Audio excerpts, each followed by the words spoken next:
Hello Darbhanga वासियों, अभी चल रहा है चैत्र नवरात्र। तो आज हम निकले थे माता रानी का दर्शन करने के लिए। पहुंच गए थे आज़ाद चौक। वहां माता रानी का दर्शन करने के बाद सीधा हम पहुंच गए थे श्यामा माई मंदिर दरभंगा।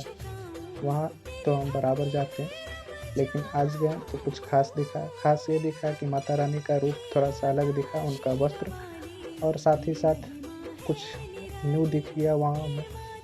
न्यू ये दिखा कि रामलला का हूबहू प्रतिमा राम मंदिर में जो बैठाया गया है, बसाया गया है, वो प्रतिमा दिख गया हमको। तो सोचे आप लोग को भी दिखा देते हैं। वैसे तो वहाँ वीडियो बनाना प्रतिबंधित है, लेकिन छुप छुप के आप लोग के लिए हम बना लिए। जब तक सिक्योरिटी दीदी बगल वाले को मना कर रही थी, तब तक तो मेरा काम हो चुका था। फिर वहीं पे चल रहा है अभी भागवत कथा। तो हम पहुँच गए भागवत कथा सुनने। थोड़ा देर भागवत कथा सुने, उसके बाद फिर हम वहाँ से चले हैं। यह वीडियो आपको कैसा लगा? अच्छा लगा हो तो लाइक करें, शेयर करें और कमेंट में एक बार जय श्यामा माई ज़रूर लिखें। धन्यवाद।